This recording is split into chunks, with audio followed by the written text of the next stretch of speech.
Tahukah kalian bahwa di balik senyuman ikonik yang selalu menghiasi wajahnya, tersimpan sejarah yang mampu mengubah arah bangsa Indonesia selamanya? Sosok ini dikenal dunia sebagai The Smiling General. Namun di balik itu, ada labirin kekuasaan yang penuh dengan misteri, strategi, dan kontroversi yang tak berujung.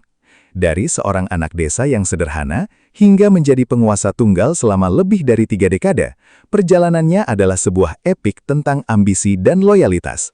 Bagaimana mungkin seorang prajurit dari desa terpencil bisa menggenggam kendali atas ribuan pulau? Mari kita selami lebih dalam kisah luar biasa tentang Jenderal Besar Soeharto, sang arsitek Orde Baru. Persiapkan diri kalian untuk sebuah perjalanan melintasi waktu yang penuh intrik politik. Selamat datang kembali di kanal kami, tempat kita mengupas tuntas fakta-fakta sejarah yang sering kali terlupakan atau tertutup rapat oleh tirai waktu. Hari ini, kita akan membahas biografi lengkap dan sisi lain dari Presiden kedua Indonesia, Soeharto. Kita akan melihat bagaimana beliau naik ke puncak kekuasaan, masa keemasan pembangunan, hingga momen-momen kelam yang memicu keruntuhannya. Pastikan kalian menonton hingga akhir, karena ada detail-detail penting yang mungkin belum pernah kalian dengar sebelumnya. Tanpa berlama-lama lagi, mari kita mulai penelusuran sejarah ini dengan hati yang jernih dan pikiran yang terbuka. Kisah ini bermula di sebuah desa kecil bernama Kemusuk, Argomulyo, Yogyakarta, pada tanggal 8 Juni 1921. Di tengah kemiskinan dan keterbatasan masa penjajahan Belanda, lahir seorang bayi laki-laki dari pasangan Kertosudiro dan Sukira. Masa kecil Soeharto jauh dari kata mewah. Orang tuanya berpisah tak lama setelah ia lahir, memaksanya hidup berpindah-pindah di bawah asuhan berbagai kerabat. Ketidakpastian ini membentuk karakter Soeharto menjadi sosok yang mandiri, tangguh, dan sangat observan terhadap lingkungannya. Ia belajar tentang nilai-nilai kejawen dan disiplin keras sejak dini, yang nantinya akan menjadi fondasi kepemimpinannya. Di sekolah desa, ia mulai menunjukkan ketertarikan pada keteraturan dan struktur organisasi. Seiring bertambahnya usia, Soeharto menyadari bahwa jalan keluar dari kemiskinan adalah melalui jalur militer. Pada tahun 1940, ia mendaftar di Sekolah Militer Bentukan Belanda, KNIL, di Gombong. Di sana, ia dengan cepat menunjukkan bakat luar biasa dan disiplin yang tak tergoyahkan, hingga akhirnya diangkat menjadi kopral. Namun sejarah berubah ketika Jepang masuk ke Indonesia dan membubarkan KNIL. Soeharto tidak menyerah. Ia bergabung dengan PETA, pasukan pertahanan bentukan Jepang, di mana ia mendapatkan pelatihan kepemimpinan yang lebih intensif. Pengalaman di dua kubu militer yang berbeda ini memberinya perspektif unik tentang strategi perang dan manajemen pasukan yang sangat taktis. Setelah proklamasi kemerdekaan pada tahun 1945, Soeharto bergabung dengan Tentara Keamanan Rakyat atau TKR. Karier militernya melesat dengan cepat selama masa revolusi fisik melawan Belanda yang ingin kembali berkuasa.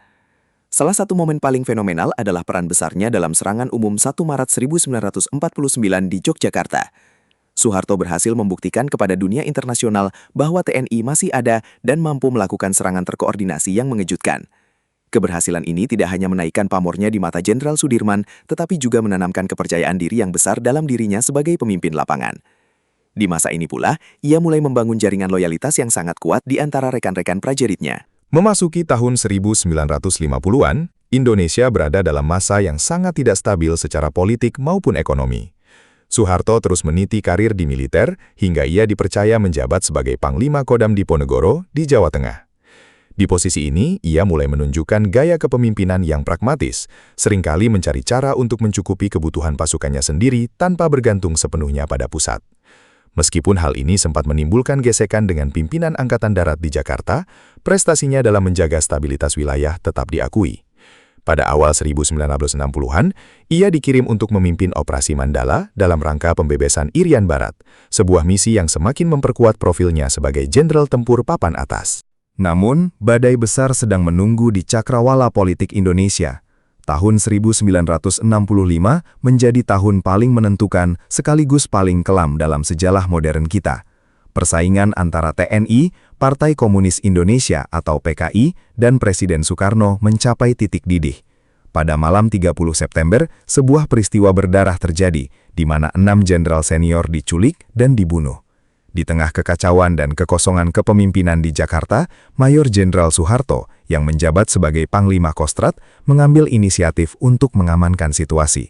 Dengan tenang namun tegas, ia mulai mengambil alih kontrol militer dan melancarkan operasi untuk menumpas mereka yang dianggap bertanggung jawab atas penculikan tersebut.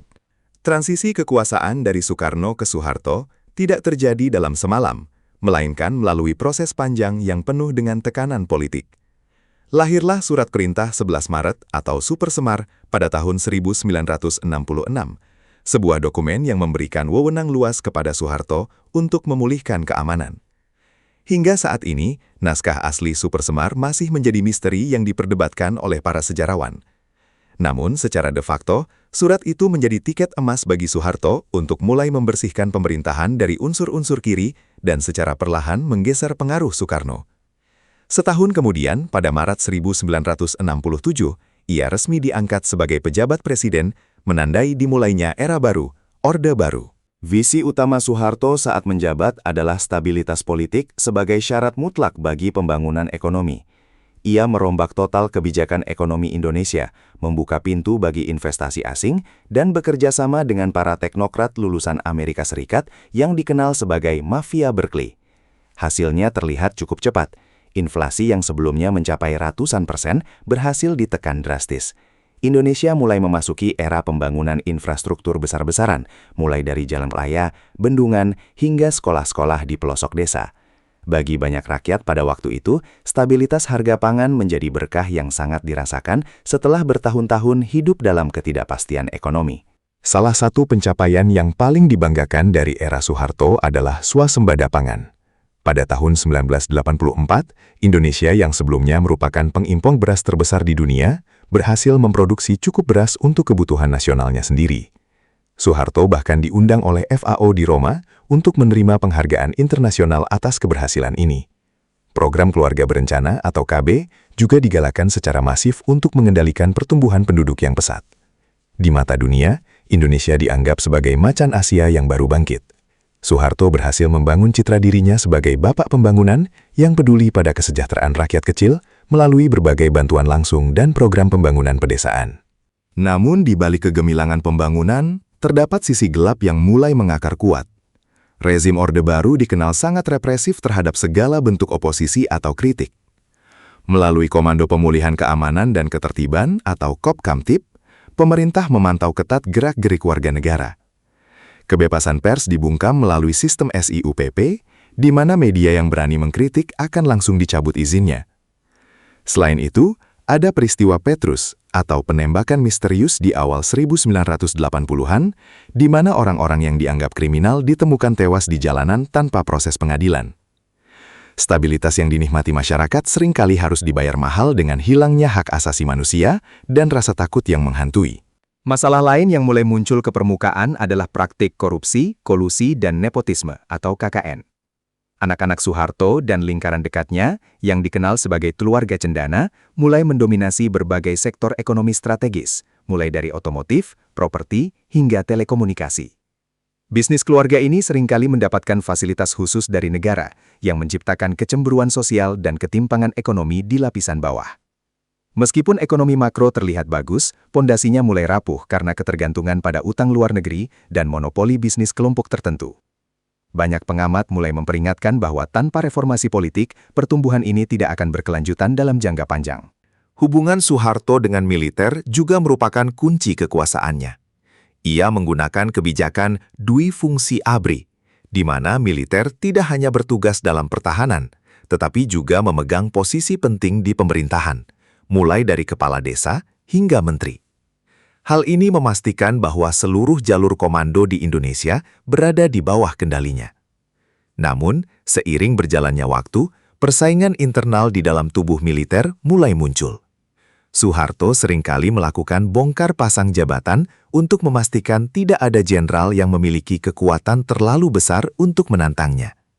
Strategi pecah belah dan kuasai ini terbukti efektif menjaga posisinya selama puluhan tahun, namun juga menciptakan loyalitas yang rapuh. Dalam hal kebijakan luar negeri, Soeharto membawa Indonesia menjadi pemimpin di Asia Tenggara dan salah satu pendiri ASEAN. Ia meninggalkan gaya konfrontatif Soekarno dan lebih memilih pendekatan diplomatik yang tenang. Indonesia di bawah kepemimpinannya menjadi sekutu penting bagi blok Barat di tengah Perang Dingin, terutama karena sikapnya yang anti-komunis. Namun, invasi dan aneksasi Timor Timur pada tahun 1975 tetap menjadi noda hitam dalam hubungan internasional Indonesia. Meskipun pada awalnya didukung oleh negara-negara Barat karena alasan geopolitik, laporan tentang pelanggaran HAM di sana terus membayangi reputasi pemerintahan Soeharto di mata dunia internasional hingga akhir kekuasaannya. Memasuki tahun 1990-an, tanda-tanda keretakan mulai terlihat jelas. Soeharto semakin terisolasi dari realitas masyarakat dan lebih banyak mendengarkan lingkaran dalamnya yang cenderung menjilat. Kritikan dari para aktivis, mahasiswa, dan cendekiawan mulai berani disuarakan secara terbuka meski tetap beresiko tinggi. Peristiwa 27 Juli 1996 atau Kuda Tuli menjadi salah satu indikator bahwa perlawanan terhadap dominasi politik Orde Baru mulai mengkristal. Banyak yang merasa bahwa transisi kepemimpinan sudah sangat mendesak, namun Soeharto tetap bersikukuh untuk kembali dicalonkan sebagai presiden oleh Golkar. Rasa tidak puas ini seperti api dalam sekam yang menunggu pemicu untuk berkobar. Pemicu itu akhirnya datang dalam bentuk krisis finansial Asia pada tahun 1997. Nilai tukar rupiah terhadap dolar Amerika terjun bebas, harga-harga kebutuhan pokok melambung tinggi, dan banyak perusahaan besar bangkrut. Rakyat yang selama ini diam karena perutnya kenyang, mulai bereaksi ketika kesejahteraan mereka terancam. IMF datang dengan paket bantuan yang justru memberikan syarat-syarat berat bagi pemerintah. Ketidakmampuan Soeharto menangani krisis ini dengan cepat membuat kepercayaan publik hilang seketika. Di saat yang sama, ia tetap melantik kabinet yang didominasi oleh anak dan kroninya, sebuah langkah yang dianggap sangat tidak sensitif terhadap penderitaan rakyat pada waktu itu. Mei 1998 menjadi bulan yang paling berdarah dan menentukan. Gelombang demonstrasi mahasiswa di seluruh penjuru negeri tak terbendung lagi. Tragedi Trisakti, di mana 4 mahasiswa tewas tertembak, menjadi sumbu ledak kerusuhan massal di Jakarta dan kota-kota besar lainnya. Penjarahan dan kekerasan rasial pecah di mana-mana, menciptakan suasana mencekam seolah negara berada di ambang kehancuran. Soeharto yang baru saja kembali dari kunjungan luar negeri di Mesir, mendapati dirinya berada dalam posisi yang sangat terjepit. Dukungan dari lingkaran terdekatnya mulai rontok satu persatu, termasuk dari menteri-menteri ekonomi dan pimpinan militer yang selama ini menjadi pilar kekuasaannya. Puncaknya terjadi pada tanggal 21 Mei 1998. Di Istana Merdeka, dengan wajah yang nampak lelah, namun tetap berusaha tenang, Soeharto membacakan pidato pengunduran dirinya. Saya memutuskan untuk menyatakan berhenti dari jabatan saya sebagai Presiden Republik Indonesia, ucapnya di hadapan kamera televisi yang menyiarkannya ke seluruh dunia. Momen ini menandai berakhirnya 32 tahun kekuasaan Orde Baru dan dimulainya era reformasi. Suasana haru, lega, dan penuh tanda tanya bercampur aduk di tengah masyarakat. Penguasa yang tadinya tampak tak tergoyahkan, akhirnya harus turun tahta karena desakan rakyatnya sendiri. Ini adalah babak baru yang penuh harapan, sekaligus tantangan besar bagi bangsa Indonesia. Setelah mundur dari kursi kepresidenan, Soeharto menjalani sisa hidupnya dengan sangat tertutup di kediamannya di Jalan Cendana. Ia jarang tampil di publik dan lebih banyak menghabiskan waktu bersama keluarga. Namun, bayang-bayang masa lalu tidak pernah benar-benar meninggalkannya. Berbagai upaya hukum dilakukan untuk menyeretnya ke pengadilan atas tuduhan korupsi dan pelanggaran HAM selama masa jabatannya.